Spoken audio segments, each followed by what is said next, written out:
Welcome back. One of the goals in decorating our homes should be to create special spaces that also serve a purpose. But it's not easy coming up with the idea and then implementing it. It takes some help. That's where we are focused today in this week's Drab to Fab with Holly Betenbough, a designer with Betenbough Homes.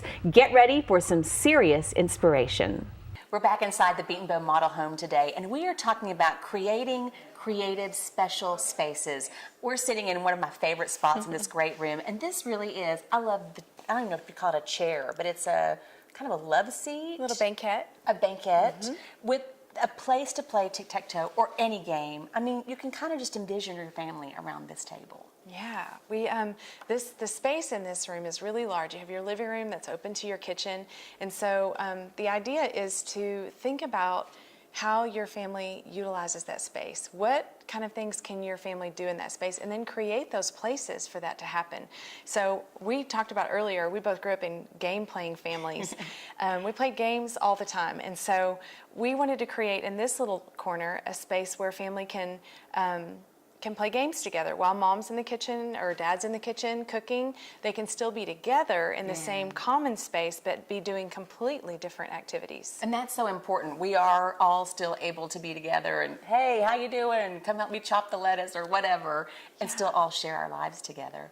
You had another great idea. There's another space in this room that might be for the computer. And, you know, we're in a different time now where a lot of moms and dads want to monitor that time. Yes, absolutely right. There's a lot of content on the internet now, and so we have a little computer alcove over here. So kids can be on the computer and they can access the information that they need that's useful, that's helpful, while parents can be kind of overlooking their shoulder and making sure that content is where it's desired to be. A couple of other cool ideas that you have is maybe taking a closet and transforming that into something that actually works for your family. I can't imagine why you don't need it for clothes. You know, we have so many clothes, but there are a lot of cool things that you could do with a closet and make it more your own. Yeah, so the hallway closet actually has a beautiful white door on it, but you can pop that off and put a French door on with window panes.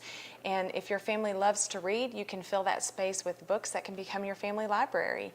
Or if your family loves art, you can creatively display and store all of your kids' art supplies or whatever your family loves to do. Maybe it's your game closet because you have a game space here and you need a space to store all of those games. I mean, gift wrapping, so many things. You just think about what do you do the most in your house, and then how can you also make it lovely and functional. Yes. And the last thing, we were talking about a space in my bedroom, and it's kind of a big bay window, and it just doesn't do anything, and you had some great ideas. We love to read in our family, so your idea was put some great chairs there, Tatum. Yes, some chairs that you love. Find things that when you look at them, you love them. I say they stir my soul. That's what I say. If you find things that stir your soul and then you put those things around you, you're going to love living in that space. One of the things I'm always inspired by when I talk to you is kind of think outside the box. You know, this corner doesn't have to be a plant or a tall ficus tree, a game table. I mean, I wouldn't have thought of that. I really love that idea. Holly, thank you so much. Creative spaces in your home, make it yours.